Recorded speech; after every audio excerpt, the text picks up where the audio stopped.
Dan jika Kristus tidak dibangkitkan, yang sesungguhnya ketika Paulus menulis surat Korintus, Kristus sudah bangkitkan. Nah, ketika Paulus menulis surat Korintus, Kristus sudah bangkit. Jadi di sini dia berandai-andai karena berhadapan dengan orang Saduki, di mana orang-orang Saduki yang tidak percaya dengan kebangkitan, kan? Nah, jadi sia-sialah kepercayaan kamu dan kamu masih hidup dalam dosa. Jadi ada dua di sini yang menjadi dampak kebangkitan Kristus. Nah, yang dibilang ini, dan jika Kristus tidak dibangkitkan, maka sia-sia kepercayaan kamu dan kamu masih hidup dalam dosa, ya. Jadi saya bikin temanya adalah makna kebangkitan Kristus bagi kita. Nah, jadi karena Kristus telah dibangkitkan, maka ada dua akibat bagi hidup orang percaya. Yang pertama, iman kita penuh arti. Yang kedua, kita tidak hidup dalam dosa. Nah, iman kita penuh arti. Nah, saya ulang lagi diikuti ayat itu. Dan jika Kristus tidak dibangkitkan, maka sia-sialah kepercayaan. Kita balik kalimatnya, bukan kita balik, kita rubah kalimatnya. Itu kan berandai-andai Paulus. Kita rubah dengan fakta yang terjadi. Karena Kristus telah dibangkitkan, maka kepercayaanmu tidak sia-sia, melainkan iman yang penuh arti. Kalau bisa seperti itu. Kalau kita rubah kalimatnya tanpa merubah makna. Karena Paulus kan berandai-andai. Dan jika Kristus tidak dibangkitkan, sia-sia iman, sia-sia kepercayaan. Karena Kristus telah dibangkitkan, maka kepercayaan tidak sia-sia, melainkan iman yang penuh arti. Nah, kalau orang sadar bahwa imannya penuh arti, saya kira dia pasti semangat tinggi dan berani berjuang. Saya kira itu, ya. Jadi saudara-saudara, kepercayaannya tidak sia-sia. Berarti imannya itu penuh arti, memiliki makna, memiliki pengertian yang cukup signifikan dalam hidupnya. Nah, kalau dia sadar, seseorang sadar bahwa imannya penuh arti, pasti semangat, ya. Dan semangat ini kan mungkin modal utama, ya. Saya harus mengaku pelayanan modal saya hanya semangat. Tahun 2009 kami tinggalkan Sukabumi, buka STTK Berbaik waktu itu di Lembah Ciliwung. Uang cuma 2 juta. Baru kami beli beras 50 kilo. Waktu itu masih sudah 12. 50 kilo. Waktu itu harganya saya itu 300 waktu itu tahun 2009. Nah, sisa 1 juta sekian. Beli kasur gulung 5, waktu itu 200 ribu 1 juta. Jadi sisa uang 400 sekian ribu lah, kurang lebih, ya. Itu pertanyaan terakhir. Kelvin waktu itu direncanakan di SD 03 Kalisari supaya nggak bayar dan dekat jalan kaki. Begitulah gambaran di pikiran saya. Demi semangat. Kalau orang semangat pasti berani seperti itu. Dan kalau orang berpikir, kalau orang sadar bahwa imannya adalah iman yang penuh arti, imannya itu bukan iman yang sia-sia. Nah, kalau orang sadar, saya pikir tidak akan pernah ada menjadi pertimbangan utama, pertimbangan yang membuat jadi kita takut dalam segala perkara, ya. Caranya apa? Caranya tingkatkan semangat, tingkatkan energi, tingkatkan misi, tingkatkan berbagai hal yang bisa ditingkatkan. Tunjukkan bahwa kita diurapi Tuhan, tunjukkan bahwa kita dipakai Tuhan, tunjukkan bahwa kita diberkati Tuhan. Dua pengusaha, saya baca di sebuah artikel, dua pengusaha ketemu setelah puluhan tahun. Dan pengusaha yang satu makin tinggi, makin banyak asetnya. Pengusaha yang satu itu bangkrut total. Setelah puluhan tahun mereka bertemu. Hei, apa kabar? Bagaimana kabarmu? Wow, puji Tuhan. Dan kita punya aset dengan usaha yang dulu kita menurut saudara. Gimana kamu? Habis kamu bangkrut selesai. Terus asetnya dulu habis semua. Sudah nggak ada. Aduh, habis pokoknya saya sudah nggak punya apa lagi. Mas, kamu masih punya penghasilan? Ya, kalau itu sih ada. Masih ada semangat? Ya ada. Itu yang utama. Modal utama itu.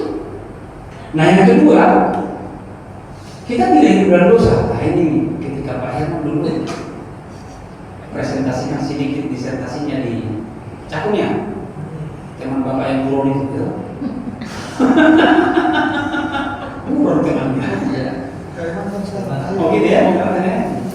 Nah, jadi kalau tanya surat Roma, tanya ke Pak Herman. Jadi waktu Pak Herman kutip itu sebagian dari surat Roma pasal 5 kalau salah Pak ya, yang Kristus mati ketika kita masih berdosa. Kristus masih mati ketika kita masih berdosa. Nah, ketika kita masih berdosa, nanti tanya pas saya nanya ke Pak Herman, saya hanya melihat konteks aja secara keseluruhan. Nah, ketika kita masih berdosa, waktu itu saya tanya, sekarang masih berdosa nggak? Kan dibilang Paulus, Kristus mati ketika kita masih berdosa. Ketika kita masih berdosa, sekarang masih berdosa. Nah, yang di surat desat di 1 Korintus 15:17 tadi, dan jika Kristus tidak dibangkitkan, maka sia-sia kepercayaan kamu dan kamu masih hidup dalam dosamu. Apakah sekarang kita masih hidup dalam dosa?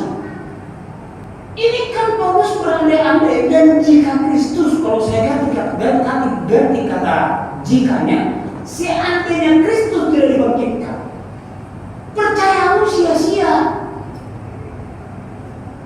dan kamu hidup dalam dosamu. Nah, kalau saya gantinya begini, karena Kristus telah dibangkitkan, maka kamu tidak hidup dalam dosamu, melainkan hidupmu dalam kebenaran Allah, bukan kebenaran kita, bukan kebenaran manusia. Hidup dalam kebenaran yang dianugerahkan. Ada orang yang kayak orang terima ketika saya kutip ayat ini, setiap orang yang lahir dari Allah tidak berbuat dosa lagi, sebab berbunyi lain tetap ada dalam dia dan dia tidak dapat berbuat dosa karena dia lahir dari Allah. Jadi setiap orang yang lahir dari Allah tidak berbuat dosa lagi. Wah, kayaknya nggak terima dia. Akhirnya karena dia masih King James, dia lihat King James. Semakin jelas ternyata yang saya maksudkan. Karena kata dosa di situ bukan kata kerja, tapi kata denda. Artinya setiap orang yang lahir dari Allah putus hubungan dengan dosa. Kalau saya berpikir banyak orang yang meragukan Tuhan. Banyak orang yang meragukan Tuhan. Harusnya percaya sungguh-sungguh dong, bukan malah meragukan. Tuhan, apakah Engkau mengampuni aku? Apa begitu deh? Apakah dia begini? Tuhan, akulah orang yang Kau pilih sebelum dia jadikan. Dan Engkau pilih aku bukan karena aku layak. Dan untuk aku yang telah Kau pilih sebelum dia jadikan itu, Engkau mati di kayu salib untuk menanggung semua tuntutan hukum dosa. Nah, saudara-saudara, kira-kira apakah ini hanya sebatas doktrin saja dan tidak punya dampak? Saudara-saudara, pohon jeruk membuahkan jeruk, pohon pisang menghasilkan pisang. Artinya begini, saudara-saudara, ya dosa menghasilkan dosa dan kebenaran membuahkan kebenaran. Nah, kalau kita sadar bahwa kita betul-betul dibenarkan dan kita betul-betul benar, putus hubungan dengan dosa, dampaknya yang menghasilkan kebenaran. Jadi saudara-saudara, kadang-kadang Sorry loh ya. Ya, rekan-rekan saya sampaikan. Pengunjungan sepi sekarang. Desember lalu tanggal 10 saya ke dulu kan tidak terjangkau itu. Karena tahun 2012 kita kembali yang pertama, 2015 ya. 2015 atau 2017? Jalan kita tempuh 2 jam ya dari balik ke Malaysia. Ya. Yang sekarang itu 30 menit. Karena jalan mulus. Karena 30 menit, 2 jam.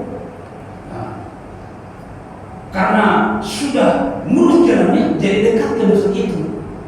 Dusun itu cuma 5 kilo dari jalan besar, jalan mulus. Yang saudara tahu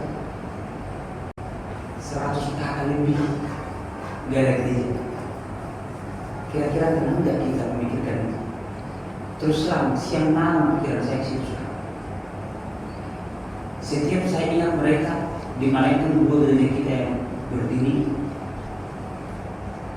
Setiap saya ingat itu, pikiran saya cuma 30 juta saya bidang tanah untuk mendirikan gereja. Sebenarnya nggak mahal.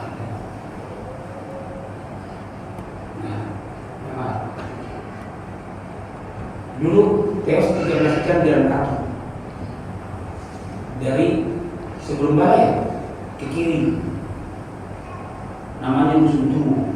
Kurang lebih 1000 kakak, itu laporan mereka dari gereja. Tapi dulu jalan kaki, sekarang bisa mobil ya, bisa mobil paling tidak mobil kebinian. Nah, apakah kita tidak tergerak memikirkan berita ini untuk kehidupan kita yang akan kita miliki?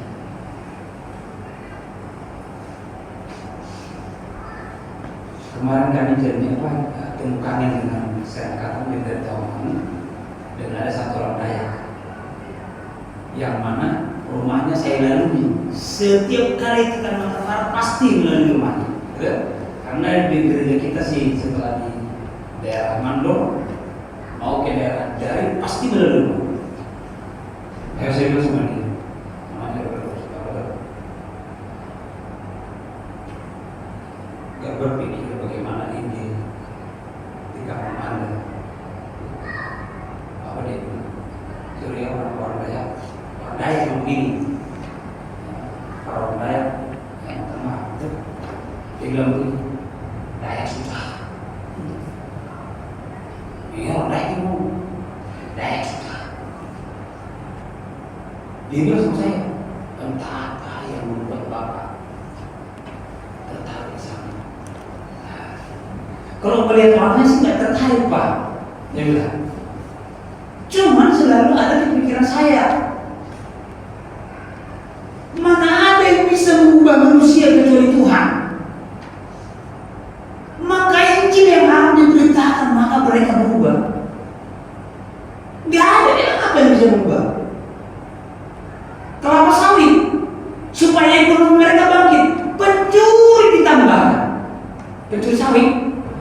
Jadi sekarang itu menjadi permasalahan di berbagai musuh, ya kan? Hah? Betul nggak? Nah, itu. Jadi, apakah ekonomi ditingkatkan mereka menjadi lebih baik? Enggak. Jadi saya bilang satu-satunya Injil yang membuat manusia lebih baik. Gak ada yang lain. Jadi itu pikiran saya enggak. Coba bayangkan aja. Ini dengan jurus kayak pernah. Nah, berapa kali kita dia waktu itu? 2 jatuh, lumpuh tuh 2, hujan-hujan sampai di dusun itu, teknologi sampai di dusun itu. Bagaimana tuh saya bilang, mau dipanggil jemaat? Pak, ngapain dipanggil? Kita udah menempuh perjalanan ada 1 jam lebih, 1 jam lebih naik turun bukit, 2 kali jatuh terguling-guling naik motor, mobil nggak bisa, motor aja cuma camping. Masih jemput lagi, gak usah terus saya bilang. Biar sampai kapan mereka bertumbuh? Tahun berapa? Berapa yang berdiri? 2017 ya 2017 ya 2017 nggak bertemu. Nah, jadi tadi itu bulan dulu akan kita bikin rumah layak ya.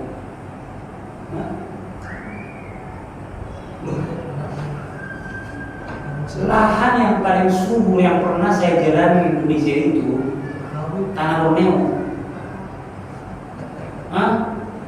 Apa aja ditanam tumbuh. Coba. Dan sekarang tahu nggak?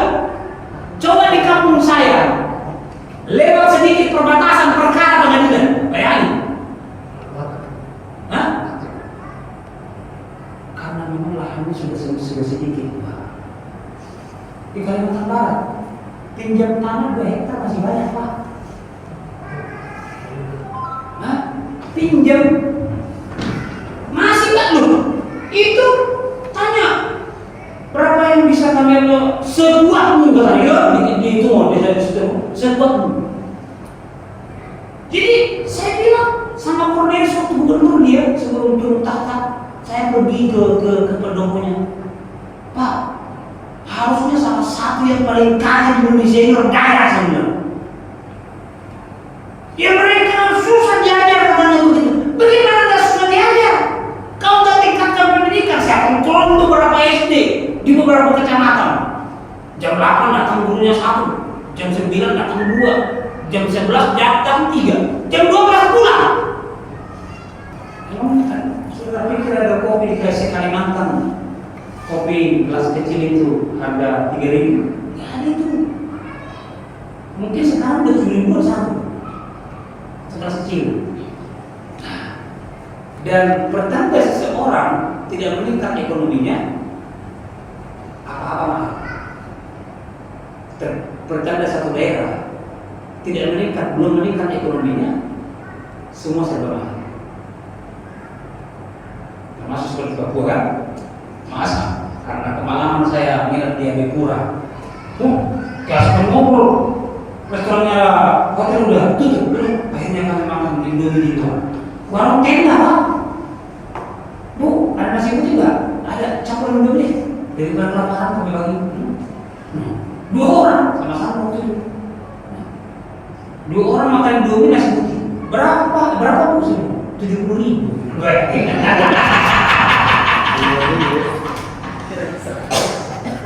Nah, itu petunjuk bahwa satu daerah belum maju. Coba makan bakso di Solo. Ada Pak bakso sampai sekarang 3.000 rupiah. Ada 3.000 rupiah di Jogja ada.